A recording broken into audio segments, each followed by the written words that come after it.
Hi friends, எல்லாருக்கும் வணக்கம். எல்லாரும் எப்படி இருக்கீங்க? இன்னைக்கு ஒரு சண்டே vlog பார்க்கலாம். ரொம்ப நாள் ஆச்சு நம்ம வந்து சண்டே vlog எடுத்து. இன்னைக்கு பார்த்தீங்கன்னா வீட்டில் வந்துட்டு நான்வெஜ் வாங்கிட்டு வர்றதுக்காக ஹஸ்பண்ட் வந்துட்டு போயிருந்தாங்க. நான் வந்து என்ன பண்ணேன்னா காலையில் வந்துட்டு கொஞ்சம் சீக்கிரமாக எழுந்திரிச்சிட்டேன். ஏன்னா நம்ம லேட்டாக எழுந்திரிச்சோம் அப்படின்னா வேலையே ஓட மாட்டேங்குது. அதனால் லேட் ஆகிடுது சாப்பிட்றதுக்கும். பசங்களும் பார்த்திங்கன்னா ரொம்பவும் லேட்டாக தான் சாப்பிடுதுங்க.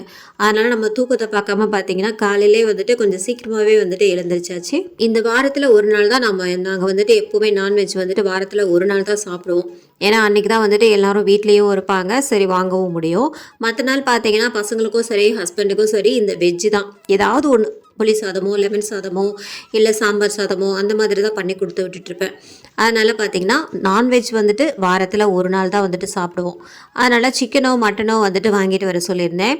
இவங்க பார்த்தீங்கன்னா என்ன பண்ணிட்டாங்க, வெறும் சிக்கனை மட்டும் 1.5 கிலோ வந்துட்டு வாங்கிட்டு வந்துட்டாங்க. சரி இனி திருப்பி அனுப்ப வேணாம் கடைக்கு அப்படின்னு சொல்லிட்டு இந்த 1.5 கிலோ சிக்கனையும் பார்த்தீங்கன்னா கோவத்தில் என்ன பண்ணிட்டேன், அப்படியே வந்துட்டு குழம்பா வந்துட்டு வச்சுட்டேன்.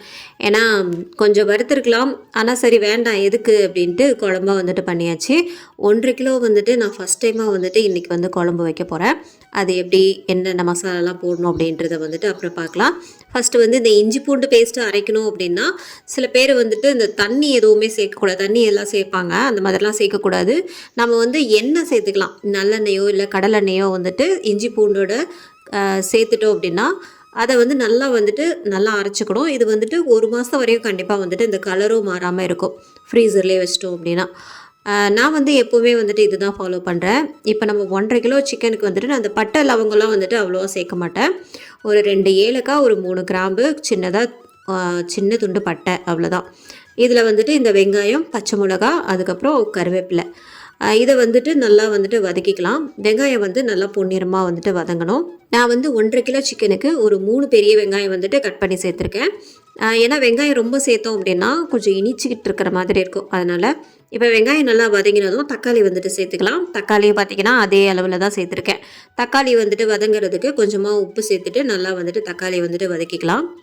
அவ்வளோதான். இப்போ வந்துட்டு தக்காளி நல்லா வதங்கினதும் இடையிலே பார்த்தீங்கன்னா வீடியோ வந்துட்டு கட் ஆகிடுச்சு, என்னன்னு தெரில. இந்த இஞ்சி பூண்டு பேஸ்ட் வந்துட்டு வெங்காயம் வதங்கினதுக்கப்புறமா 1 டீஸ்பூன் வந்துட்டு சேர்த்துருந்தேன். அதை வந்துட்டு வீடியோ எடுக்கிறையா இல்லை கட் ஆகிடுச்சா என்னன்னு தெரியல. இந்த 1.5 கிலோ சிக்கன் வந்துட்டு நான் இதான் ஃபஸ்ட் டைம் வந்துட்டு பண்ணுறேன். இது வந்து பார்த்திங்கன்னா நான் வந்து இந்த பாத்திரத்தில் வந்துட்டு சேர்த்துருந்தேன், ஆனால் வந்து அது ரொம்பவும் அதிகமாகவே இருந்தது. சிக்கனே பார்த்திங்கன்னா நிறைஞ்சு போயிருந்தது. சரி என்ன பண்ணுறதுன்னு தெரியாமல் வந்துட்டு அடுத்த பாத்திரத்தில் வந்துட்டு நான் மாற்றி வச்சிட்டேன். ஆனால் இது வந்துட்டு இதுக்கு தேவையான மசாலாலாம் சேர்த்ததுக்கப்புறம் தான் நம்ம மாற்றணும் சொல்லிட்டு முன்னாடியே நான் வந்துட்டு தெரிஞ்சுக்கிட்டேன். அதனால் என்ன பண்ணேன், இதில் வந்து மஞ்சத்தூள், சிக்கனுக்கு தேவையான உப்பு, இது எல்லாமே சேர்த்துட்டு நல்லா வந்துட்டு மிக்ஸ் பண்ணிக்கணும். இந்த சிக்கன்லேயே பார்த்தீங்கன்னா நமக்கு நல்லா வந்துட்டு தண்ணி விடும். கொஞ்சம் நேரம் மூடி போட்டதுக்கப்புறம் பார்த்திங்கன்னா நல்லாவே தண்ணி விட்டு வந்துச்சு. இப்போ வந்துட்டு மசாலா பொடி, அதான் வீட்டிலே அரைச்ச குழம்பு பொடி வந்துட்டு ஒரு 5 டேபிள் ஸ்பூன் வந்துட்டு சேர்த்துக்கலாம். நல்ல காரம் வேணும் இல்லையா, இல்லைன்னா சல்லுன்னு ஆகிடும். அதனால் வந்துட்டு 5 டேபிள் ஸ்பூன் வந்துட்டு சேர்த்துக்கிறேன். சேர்த்துட்டு வந்துட்டு நல்லா வந்துட்டு மிக்ஸ் பண்ணிக்கலாம். ஏன்னா அந்த கறியில் வந்துட்டு நமக்கு மசாலாலாம் வந்துட்டு நல்லா பிடிக்கணும். அதனால் நல்லா மிக்ஸ் பண்ணிவிட்டு அதுக்கப்புறமா வந்துட்டு தண்ணி சேர்த்துக்கலாம். தேவையான அளவுக்கு நல்லா தாராளமே வந்துட்டு தண்ணி சேர்த்துக்கலாம். தண்ணி சேர்த்துட்டு நல்லா கலந்து விட்டுட்டு இதில் வந்து நல்லா அந்த கிரேவி மாதிரி வந்துச்சு பார்த்திங்களா. அந்த ஸ்டேஜில் என்ன பண்ணேன்னா நான் இன்னொரு பாத்திரத்துக்கு வந்துட்டு மாற்றி வச்சிட்டேன். ஏன்னா வந்துட்டு இதில் இன்னும் தேங்காய்லாம் அரைச்சி ஊற்றணும். அதனால தான் வந்துட்டு இன்னொரு பாத்திரத்துக்கு வந்துட்டு மாற்றி வச்சிட்டேன். என்கிட்ட வந்து இதை விட பெரிய பாத்திரம் வந்துட்டு கிடையாது. அதனால தான் வந்துட்டு இந்த மாதிரி ஒரு நிலைமையாயிடுச்சு இன்றைக்கி.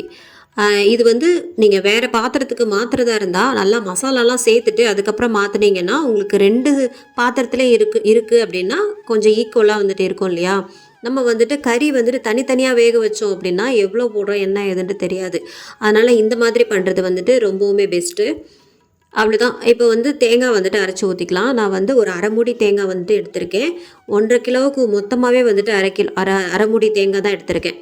இதை வந்து நல்லா கட் பண்ணிவிட்டு தண்ணி விட்டு கொஞ்சம் சீரகமும் சேர்த்து அரைச்சிக்கலாம். நல்லா ஒரு ஃபைன் பேஸ்ட்டாக வந்துட்டு அரைச்சி எடுத்துக்கலாம். எங்கள் அம்மாலாம் கறி குழம்பு வைக்கும்போது என்ன பண்ணுவாங்கன்னா அந்த ஜீரகத்தை வந்துட்டு லைட்டாக வந்துட்டு வறுத்துட்டு அப்படியே பொடி பண்ணி போடுவாங்க. அந்த டேஸ்ட்டு கூட சூப்பராக இருக்கும். நான் வந்து என்ன பண்ணுவேன்னா அந்த தேங்காயில் வந்துட்டு சேர்த்து அரைச்சிடுவேன், வறுக்கல மாட்டேன். இப்படி தான் வந்துட்டு நான் வந்துட்டு பண்ணுவேன். டேஸ்ட்டு வந்துட்டு ரொம்பவே சூப்பராக இருந்தது. இது வந்து நானாக சொல்லக்கூடாது, எங்கள் வீட்டில் வந்துட்டு சொல்லணும். இருந்தாலும் வந்துட்டு நான் உண்மையை தான் சொல்கிறேன். இந்த சிக்கன் பார்த்தீங்கன்னா இந்த குழம்புலாம் பண்ணுறப்போ நான் எப்படி இருக்குமோ அப்படின்னு தான் நினச்சேன். இவ்வளோ குழம்பு நம்ம வச்சது இல்லையே அப்படின்ட்டு. ஆனால் உண்மையாகவே வந்துட்டு சூப்பராக இருந்தது. அவ்வளோதான். ஃபைனலாக வந்துட்டு தேங்காய்லாம் அரைச்சி ஊற்றி முடிச்சதுக்கப்புறமா நமக்கு வந்துட்டு சிக்கன் குழம்பு வந்துட்டு சூப்பராக ரெடி ஆயிடுச்சு. கொத்தமல்லி வந்துட்டு கொஞ்சமாக தூவிக்கலாம் அப்படின்ட்டு தூவிக்கிட்டேன் 2 பாத்திரத்துலேயும். அவ்வளோதான், சிக்கன் வந்துட்டு சூப்பராக ரெடி ஆயிடுச்சு. அன்றைக்கி சண்டே அதுவும் பார்த்தீங்கன்னா நான் சிக்கன் குழம்பு தான் ஃபஸ்ட்டு பண்ணனே. பண்ணிவிட்டு அதை எல்லாத்தையுமே ஆஃப் பண்ணிவிட்டு இறக்கி வச்சுட்டு அதுக்கப்புறம் தான் வந்துட்டு அரிசி வந்துட்டு ஊற வச்சுருந்தேன். நெக்ஸ்ட்டு வந்து இந்த முந்தின நாளே வந்துட்டு இந்த முருங்கைக்கீரை வந்துட்டு மரத்துலேருந்து பறிச்சிருந்தேன். ஆனால் வந்து அதை உருவுறதுக்கு எனக்கு டைமே இல்லை. அதனால் என்ன பண்ணேன், இன்றைக்கி வந்துட்டு பண்ணியே ஆகணும்னு சொல்லிட்டு தான் இன்றைக்கி செய்யலை அப்படின்னா கீரை வந்துட்டு இன்னும் ஒரு மாதிரி ஆகிடும். ஏன்னா வெளியவே இருந்தது, நான் ஃப்ரிட்ஜில் கூட எடுத்து வைக்கவே இல்லை. அந்த இலையெல்லாம் பார்த்தீங்கன்னா ரொம்பவுமே உதிர்ந்துருச்சு. அந்த நார்லாம் எடுத்து போட்டு அதை க்ளீன் பண்ணுறதுக்குள்ளே எனக்கு போதும் போதும்னு ஆகிடுச்சு. அதுக்கப்புறம் வந்துட்டு அதை ஒரு வழியாக வந்துட்டு அலசிட்டு அதையும் வந்துட்டு ரெடி பண்ணிட்டேன். நான் எப்போவுமே முருங்கைக்கீரைக்கு வந்துட்டு முட்டை போட்டு தான் பண்ணுவேன். இந்த தேங்காவை விட 2 முட்டை உடச்சி ஊற்றி பண்ணோம் அப்படின்னா சூப்பராகவே இருக்கும். அவ்வளோதான், எல்லாமே வந்துட்டு ரெடி பண்ணியாச்சு. சிம்பிளாக வந்துட்டு வேலை முடிஞ்ச மாதிரி இருந்தது இந்த சண்டே. ஏன்னா வந்துட்டு மட்டனே வச்சுக்கிட்டு ஈரல் வச்சுக்கிட்டு ரொம்பவும் வேலை வந்துட்டு எனக்கு இழுத்துக்கிட்டே போகும். ஆனால் இந்த சண்டே வந்துட்டு எனக்கு சிம்பிளாகவே முடிஞ்சிருச்சு. பின்னாடி பக்கம் இருக்கிற தோட்டத்தில் வந்துட்டு வாழை மரம் இருக்குது. அதுவும் குட்டியான வாழை மரம் தான். அதில் வந்துட்டு வாரம் என்னன்னு தெரியல, ஒரே ஒரு இலை வந்துட்டு எப்படி பார்த்தாலும் வந்துடுது. எங்களுக்காகவே வர்ற மாதிரி இருக்குது. அதனால் வந்துட்டு சண்டே எதுவுமா நான்வெஜ் வந்துட்டு இலையில தான் வந்துட்டு சாப்பிட்றது. அது கொஞ்சம் ஜாலியாக தான் இருக்குது இலையில சாப்பிட்றது. இந்த விலாகோட எண்டுக்கு வந்துட்டோம். இந்த விலாக் வந்துட்டு அவ்வளோதான். அடுத்து ஒரு நல்ல ஒரு விலாக்லேயோ இல்லை குக்கிங் வீடியோலையோ வந்துட்டு உங்களை பார்க்குறேன். அது வரைக்கும் பாய்.